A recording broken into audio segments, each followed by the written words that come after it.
Fala pessoal, Lívio Linhares, hoje abordando a letra A do exame primário, seguindo aquela cronologia do X, A, B, C, D, E do trauma.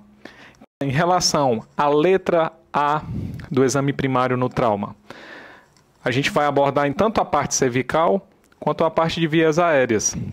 Então, comece pelo A. Comece C de cervical e A de vias aéreas. Em relação aos primeiros cuidados com a cervical, a coluna cervical, já seria a restrição que a gente deve aplicar diante de um paciente traumatizado, um politrauma, por exemplo. Esse paciente, até pela dor, ele vai ficar ali, até pela ansiedade, pode estar no contexto ou confusão mental, ele pode ficar rotacionando a cabeça ainda, pode ficar lateralizando, pode ficar fazendo movimento antero-posterior, que isso pode piorar uma lesão medular, se ele já tiver, ou adquirir, caso já tenha alguma fratura associada e a medula ainda esteja preservada. A importância dessa abordagem inicial é priorizar a cervical, porque você vai evitar problemas maiores para ele. Então você vai usar do PCC. PCC que é prancha, uma prancha longa para esse paciente. C de colar cervical. E C de coxins laterais, que você vai colocar acoplando na prancha. Quando ele estiver todo preso pelas amarras da prancha, com os coxins laterais no colar também fixado, ele não vai ter como fazer essa movimentação com a cabeça. E é claro, se você precisar entubar, sem problema. Se já fez a imobilização e o paciente evoluiu para insuficiência respiratória, abre o colar cervical, procede com a intubação, fecha o colar cervical e ok. Mas caso você já observe que o paciente está realmente já instável nesse processo ventilatório, com via aérea realmente impossibilitada de respirar, ventilar, você já pode proceder à intubação, claro que fazendo a mobilização manual, e aí proceder à intubação para na sequência fazer a fixação com o PCC, prancha, colar, coxins, ok? Em relação à epidemiologia, só para você estar atento em relação a fraturas muito associadas a altas velocidades, e ela acaba ocorrendo mais na população masculina, de 15 a 35 anos, assim como idosos acima de 65. Em relação à questão de óbitos no trauma raquimedular, 80% deles vão estar associados a luxações occipito cervical C1, a vértebra, tá certo? Assim como também fratura de C1 e C2. C1, também chamada de atlas, C2, axis. Por que atlas também? Imagina aquele globo que é a cabeça sobre essa vértebra C1. A projeção dela acaba formando um atlas, por isso que o nome ficou atlas. E lembrando que o axis, que é a vértebra C2, ela vai ter um processo chamado de odontoide, que vai encaixar justamente na vértebra C1. Lembrando, 80% da mortalidade no trauma raquimedular associada à luxação C1, hospital, e fraturas C1, C2. Qual a segunda fratura mais comum que a gente vai observar? Vai ser as de Hengman. Essa fratura, ela, por exemplo, vai envolver a avulsão dos arcos de C2, assim como fraturas de C2 sobre C3. Normalmente essas fraturas vão estar, inclusive, acompanhadas de fraturas tanto em crânio quanto em fratura da mandíbula.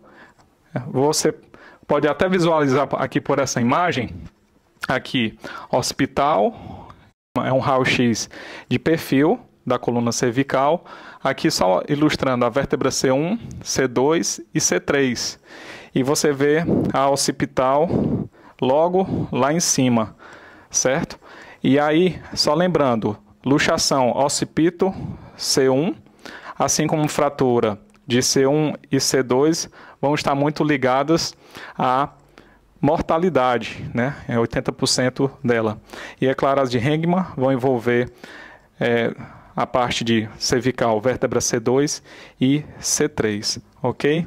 Em relação à indicação de raio-x, quando indicar um raio-x? De cara, a gente já vai lembrar. É claro que um trauma crânioencefálico, um TCE grave ou moderado, perfeito, raio-x, sem dúvida, né? Só lembrando, TCE leve, acima a partir de 13, 14, 15.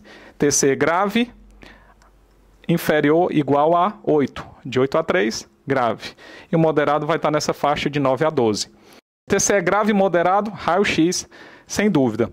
Parestesia em extremidades, apresenta as parestesias, braços e pernas, perfeito. Raio-x, sem dúvida, né? Exame neurológico alterado. E por último também aqui de cara, incapacidade de fazer a rotação da coluna cervical, 45 graus.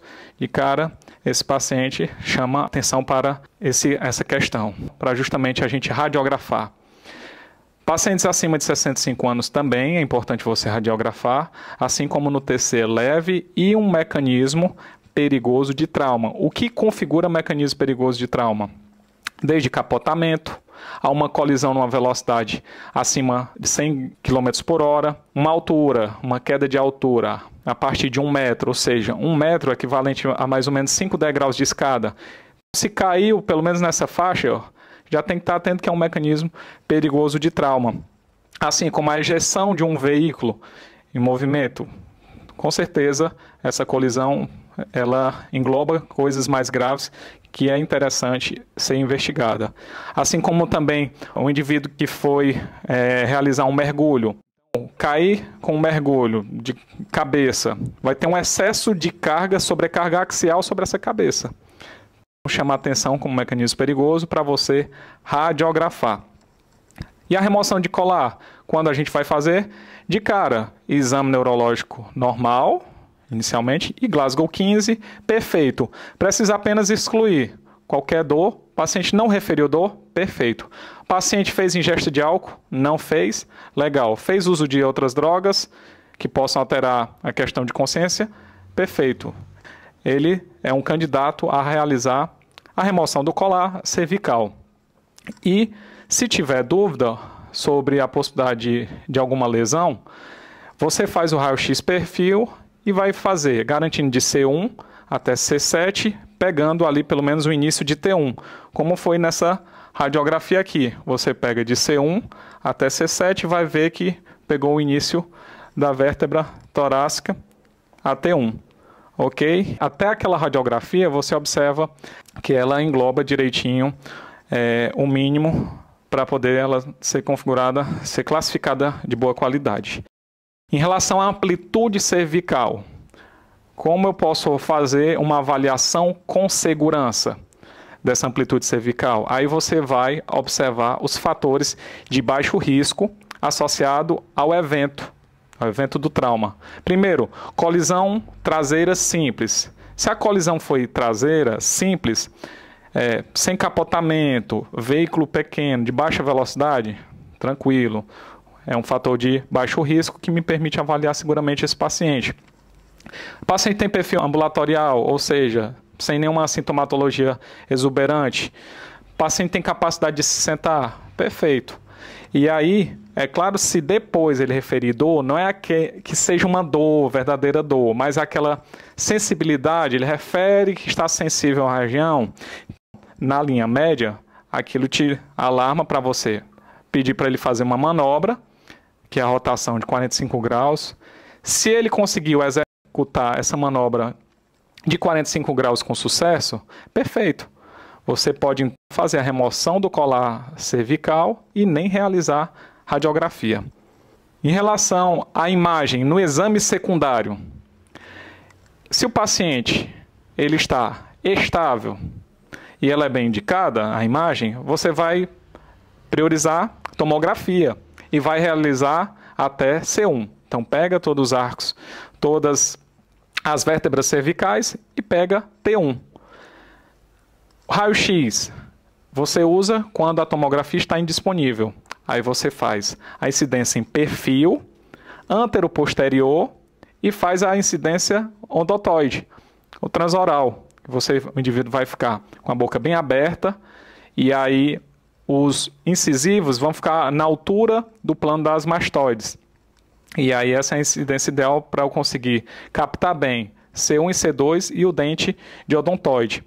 Quando eu vou remover a prancha? Lembrando que vai ser no meio intra-hospitalar e idealmente com 2 horas, para justamente eu evitar que se forme uma úlcera por pressão. Uma úlcera decúbito dorsal, por exemplo, uma úlcera por pressão, eu tenho que evitar mais de 2 horas que esse paciente fique pranchado.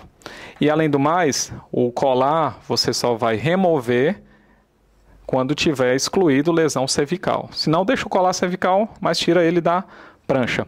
Essa é uma amostra de uma imagem transoral, uma radiografia cervical transoral, para justamente você poder observar o processo odontoide e aqui você observar a articulação entre C1 e C2, atlas e axis, e as massas laterais de C1 você consegue observar bem nessa imagem.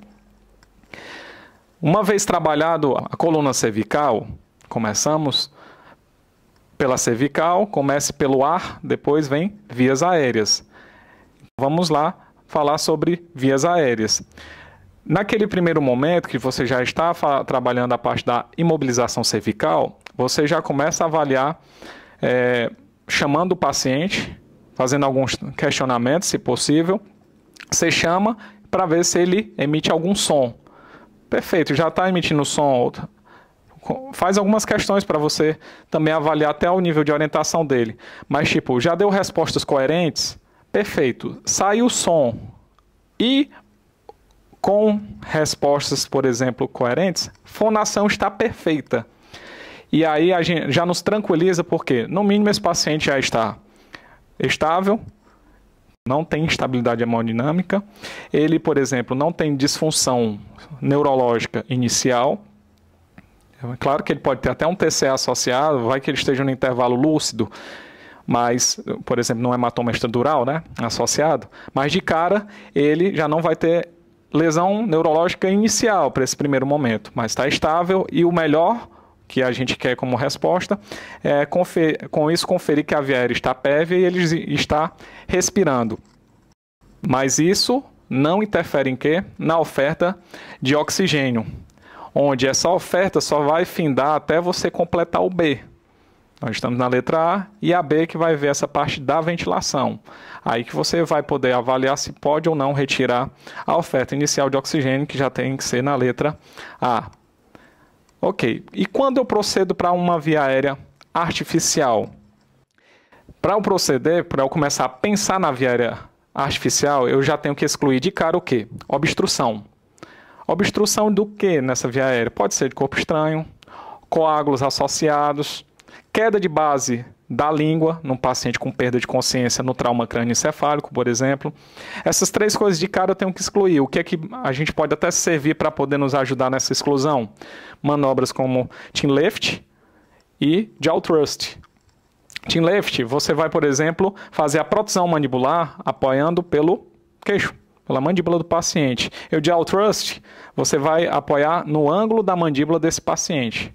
É claro que você tem que estar fazendo essa manobra, mas com algum tipo de apoio na cervical para poder realizar com mais segurança e não piorar nenhuma lesão associada ao impotencial medular. Uma vez que você excluiu obstrução, com manobras ou não necessárias, você vai confirmar até que ponto o paciente está impossibilitado de usar máscara reservatório ou a própria via aérea para respirar. Se confirmando essa impossibilidade, aí sim você vai avançar com uma via aérea artificial para permitir o quê? O paciente ventilar, que é a etapa do B. E qual a indicação? Eu acabei criando uma mnemônica chamada de pitaco. Vai dar pitaco, então, na decisão para poder ventilar esse paciente, para eu avançar a via aérea dele artificialmente? Sim. Então, se tem pitaco, tem intubação, por exemplo. O que é o pitaco? A mnemônica de P de proteção. Esse paciente protege as vias aéreas dele, proteger contra vômitos, contra sangramento, ele aspirar sangramento para estar caindo na orofaringe e ele acabar broncoaspirando. Essa é a vantagem de avançar uma via aérea. Eu vou insuflar um balonete por um tubo orotraqueal, por exemplo, na traqueia, e aí eu já vou inibir a chance de ele aspirar qualquer tipo de solução dessas, seja sangue ou vômitos. O ID, incapacidade de manter a saturação. Uma vez que você já confirmou que a via aérea está pérvia e acoplou a máscara reservatório com 10, 12 litros por minuto, por exemplo, mas esse paciente não está com capacidade de saturar bem, por exemplo, no tórax instável, onde ele também tem muita dor ali torácica para inspirar, acaba que em algum momento ele pode até fadigar e evoluir com apneia. A incapacidade de manter a saturação, outra indicação.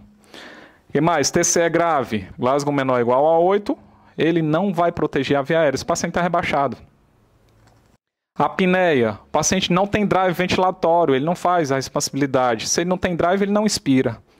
E além do mais, o paciente que não tem drive, ele também, a máscara reservatória, ela não tem pressão positiva. Logo, como é que ela vai, sob pressão, colocar aquele oxigênio para as vias aéreas inferiores dele, os pulmões, por exemplo? Não vai conseguir.